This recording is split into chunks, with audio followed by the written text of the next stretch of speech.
Suman TV ప్రేక్షకులకి నమస్తే. Sciatica అసలు ఈ పేరు గత 5 ఏళ్ల నుంచి అనుకుంటా గట్టిగా వినిపిస్తుంది. అసలు ఎవరిని కదిలిచ్చినా ఇంట్లో ఒకరు ఉంటున్నారు. సయాటికా పెయిన్ అండి.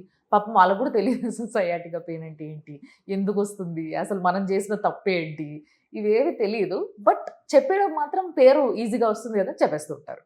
బట్ నిజంగా దీన్ని ముందుగానే కనుక్కుంటే ఏం చేయొచ్చు, అసలు రాకుండా ఏం చేయొచ్చు, అసలు నిజంగా first of all sciatica pain ఏంటి, ఈ విషయాలు తెలుసుకోవాలి. సో దీన్ని స్పష్టంగా చెప్పగలిగిన డాక్టర్ నాకు తెలిసిన వాళ్ళు ఒకరు ఉన్నారబ్బా. సో అందుకోసమే నేను వచ్చేసిన ఇపియాన్ పెయిన్ సెంటర్కి. సో ఇక్కడ పెయిన్ రిలీఫ్ ఎన్నో సర్జరీస్ లేకుండా ఎంతో మందికి రిలీఫ్ అందించిన ఒక మంచి సెంటర్ కాబట్టి ఇక్కడ డాక్టర్తో మాట్లాడడానికి నేను వచ్చేసిన. సో హీఈస్ డాక్టర్ సుధీర్ ధారా గారు.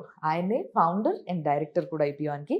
సో ఆయనతో నేను మాట్లాడి తెలుసుకుందాం. సార్ నమస్తే. నమస్కారం సార్. సియాటికా మళ్ళీ సార్ అగైన్.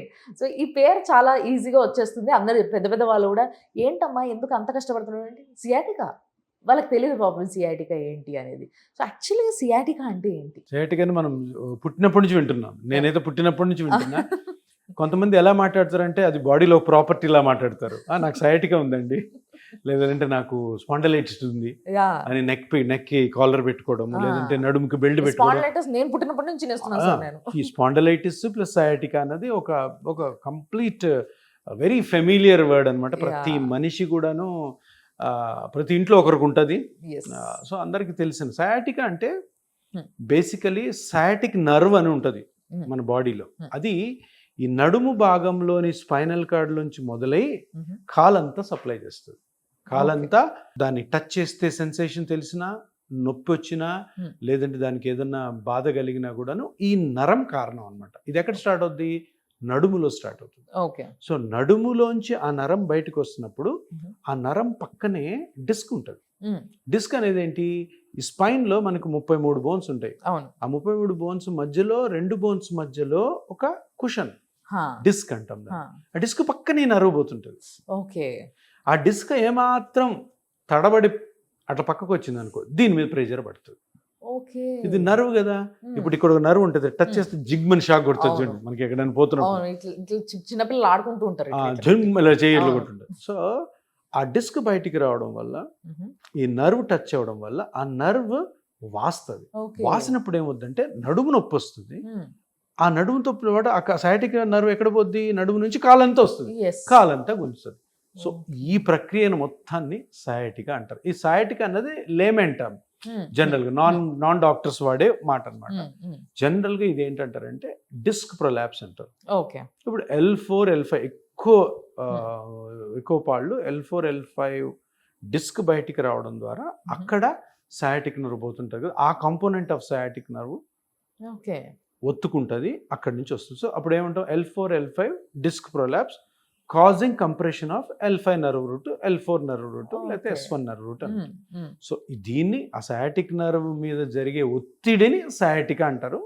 అది మామూలు టెక్నికల్ టర్మినాలజీ వచ్చి PIVD అంటాం, ప్రొలాప్స్ ఇంటర్వెర్టిబ్రల్ డిస్క్ అంటాం, లేదంటే డిస్క్ ప్రొలాప్స్ అంటాం, డిస్క్ ప్రొట్రూజన్ అంటాం. సో ఈ డిస్క్ బయటికి వచ్చి నర్వ్ కంప్రెస్ అవ్వడం వల్ల ఆ నర్వ్ కంప్రెషన్ నుంచి వచ్చే పెయిన్ ని సయాటికా పెయిన్ అంటాం. వెరీ క్లియర్ సార్, ఈ విషయం పైన మంచి క్లారిటీ వచ్చింది.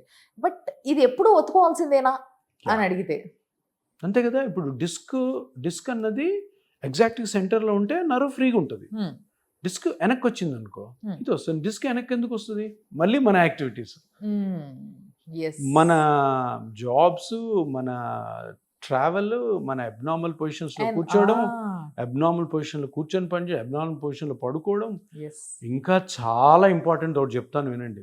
అనవసరమైన జిమ్ ఎక్సర్సైజ్, అనవసరమైన సైక్లింగ్స్, అనవసరమైన స్విమ్మింగ్స్, అనవసరమైన ట్రెక్కింగ్స్, అనవసరమైనటువంటి వెస్టర్న్ కల్చర్లో అడాప్ట్ చేసుకునే యాక్టివిటీస్, ఇవన్నీ ఏంటివి? మన బాడీస్ వీటికి సూట్ అయినవి కాదు.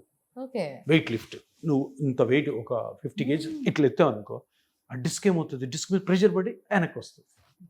లేదు సైక్లింగ్, మన ఇప్పుడు చాలా మంది శనివారము కారు మీద సైకిల్ వేసుకొని సైకిల్ తీసుకెళ్ళి అవ్వారి దగ్గర ఆపి, కారుని ఆపి సైకిల్ దింపి 40 కిలోమీటర్లు వెళ్తారు. ఇది ఎప్పుడు స్టార్ట్ చేసి చిన్నప్పటి నుంచి తొక్కుంటారు. 40 ఏళ్ళకి పెళ్లి అంతా అయిపోయి ఇంట్లో బోరు కొడుతుంటది కాబట్టి బయటికి వచ్చి, సో వీడు 40 కిలోమీటర్స్ వెళ్తారు వాళ్ళు. ఇంకెందుకంటే గ్రూప్ ఉంటుంది, ఇంకా నేను ఇంకేం చేయాలని ఒక దాంట్లో ఒక 100 మందిలో 2 మా దగ్గరికి వస్తారు. సరదాకి పోతే మొత్తం అంతా ఇదంతా ఏంటిది? ఇది అన్నెసరీ కల్చర్, సింపుల్ ఎక్సర్సైజ్ చాలా అవన్నీ చేయాల్సి. రిక్రియేషన్ అనుకున్న వాళ్ళలో 2-3% ఇటువంటి ప్రాబ్లమ్స్కి వస్తారు. అబ్నార్మల్ పొజిషన్స్ ట్రావెల్ చేసిన, అబ్నార్మల్ పొజిషన్లో వర్క్ చేసిన అందరికీ రాదు. అబ్నార్మల్ పొజిషన్లో చేస్తున్న మంది కొంతమందికి రాదు, ఎక్కువ మందికి అటువంటి కారణాల వల్ల వస్తుంది అనమాట. సో ఇది వచ్చింది, నర్వ్ కంప్రెస్ చేస్తుంది, పెయిన్ ఉంది, ఏం చేస్తారు? ఫస్ట్ ఏదో రెస్ట్ తీసుకుంటారు, టాబ్లెట్లు వేసుకుంటారు. ఏం టాబ్లెట్లు వేసుకుంటారు? ఆ నర్వ్ ఇంపల్సెస్ వల్ల పెయిన్ వస్తుంది కదా, ఆ టాబ్లెట్. అవి యాంటీ న్యూరోపతిక్ డ్రగ్స్ అంటాం. ప్రీగాబాలిన్, గాబాపెంటిన్, ఇవి కూడా అందరు బాగా విని ఉంటారు, ఎందుకంటే వాడుతున్నారు కాబట్టి. గాబాపెంటిన్ నాకు తెలుసు, ప్రీగాబాలిన్ వేసుకున్నాను, అమిట్రిప్టిలిన్, ఇవన్నీ. అవి 3 ఉన్నాయి మందులు ప్రపంచంలో మొత్తంలో. అవి వేసుకుంటే ఇనీషియల్గా 10 రోజులు బాగుంటుంది, అది దాని ఎఫెక్ట్ పోగానే మళ్ళీ వస్తుంది. మళ్ళీ ఇంకొక డోసు ఒక 15 రోజులు, మళ్ళీ డాక్టర్ దగ్గరికి వెళ్తాడు ఓ 20 రోజులు. కొంతమంది నెలలు వాడుతుంటారు, కొంతమంది సంవత్సరాలు వాడుతుంటారు. కానీ పాయింట్ ఏంటంటే, ఇప్పుడు లోపల కంప్రెషన్ ఉంది, లోపల నర్వ్ ఇన్ఫ్లేమ్ అయింది, డిస్క్ బయటకు వచ్చింది, దాన్ని అక్కడికి పోయి ట్రీట్ చేయాలి. అంతే కదా? అది ట్రీట్ చేసి దాని తర్వాత అది మళ్ళీ బయటికి రాకుండా జాగ్రత్తలు తీసుకోవాలి. సో ఎవరైనా పేషెంట్ సయాటికాతో వచ్చినప్పుడు ఏం చేస్తాం? అది బాబు నువ్వు ఏం చేస్తున్నావు, నువ్వు ఏం చేయడం వల్ల వచ్చింది, అది ఆ పేషెంట్ ఫస్ట్ చెప్పాలా. చూడు నువ్వు ఇది చేస్తున్నావు, మోస్ట్లీ దీనివల్ల అయ్యుండొచ్చు, సో ఇది తప్పకుండా నువ్వు ఆపాలి ప్రస్తుతానికి. సో అదే నీ బ్రెడ్ అండ్ బెటర్ అనుకో, అప్పుడు వేరే విషయం. సార్ నేను రోజు సైకిల్ దొక్కుకోవాలి సార్, నేను సైకిల్ దొక్కుకొని కూరగాయలు అమ్ముకుంటే నాకు అంటే అది వేరే విషయం. లేదా డ్రైవర్ ఉంటాడు పాపం, రోజు 12 గంటలు డ్రైవ్ చేయాలి, లేదంటే ఫ్యామిలీ గడవదు, అప్పుడు వాళ్ళకి వేరే ఇష్యూస్. సో అట్లాగా అది ఆ మొత్తం కూడాను ఆ కారణం కనుక్కున్నామంటే సయాటికాకి ట్రీట్మెంట్ పార్ట్ వచ్చి, ఇప్పుడు ఏం జరుగుతుంది? డిస్క్ బయటకు వచ్చింది, నర్వ్ కంప్రెస్ అవుతుంది. సో 2 కాంపోనెంట్స్ ఉన్నాయి. ఒకటి నర్వ్ కంప్రెషన్ ని తగ్గించాలి, డిస్క్ బయటికి రాగాన్ని కూడా ఆపాలి. అంతే కదా? డిస్క్ నర్వ్ ఇట్లా ఉంటాయి, అందరికీ గ్యాప్ ఉంటుంది, ఇది వచ్చి దీన్ని ఇరిటేట్ చేస్తుంది, ఇది ఇంత లావు అయింది. సో ఈ లావుని కానీ మనం తగ్గించామనుకో సన్నగా అవుతుంది, దీనికి గ్యాప్ వస్తుంది. సో ఇప్పుడు ఈ గ్యాప్ ని పెంచి దీని పొజిషన్ కి దీన్ని తీసుకురావాలంటే అది వేరే విషయం. ఫస్ట్ ఆఫ్ ఆల్ ఇప్పుడు ఇది గ్యాప్ వచ్చింది, ఓకే, ఒకటి ఇది ఒక ట్రీట్మెంట్. ఇంకో ట్రీట్మెంట్ ఏంటి? కట్, లోపలికి వెళ్ళి బోన్స్ బ్రేక్ చేసి డిస్క్ ని పీకేయడం. వినడానికి కొంచెం భయం ఉంది కదా స్పైన్ దగ్గర. ఇది ఇంతకుముందు జరుగుతున్న treatment. Spine surgeons, orthopaedic surgeons చాలా మంది చాలా బాగా చేసేవాళ్ళు ఉన్నారు.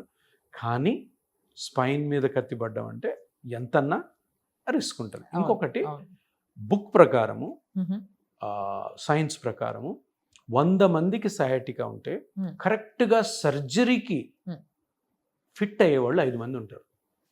5 మందికి ఆపరేషన్ చేయాలి, 95 మందికి చేయకూడదు. 95 మందికి ఏం చేస్తుంటారు? టాబ్లెట్స్, ఫిజియోథెరపీ, మసాజ్, బాగా రొటీన్ గా జరుగుతున్నది. ఈ 95 మెంబర్స్ కూడాను సర్జరీకి వెళ్ళే వాళ్ళు, సర్జరీ ఇండికేషన్ ఉంటే సర్జరీకి వెళ్ళిపోతారు. మా దగ్గర కూడా ఎవరైనా వచ్చి సర్జరీ తప్పకుండా చేయించుకోవాలంటే మేమేం చేయం. ఈ 95 మెంబర్స్కి ట్రీట్మెంట్ ఏంటంటే చిన్న ఇంజెక్షన్ తోటి ఆ నర్వ్ ఇన్ఫ్లేమ్ అయింది కదా, 2 కాంపోనెంట్స్ చెప్పాను, నర్వ్ ఇన్ఫ్లమేషన్, డిస్క్ బయటికి రావడం.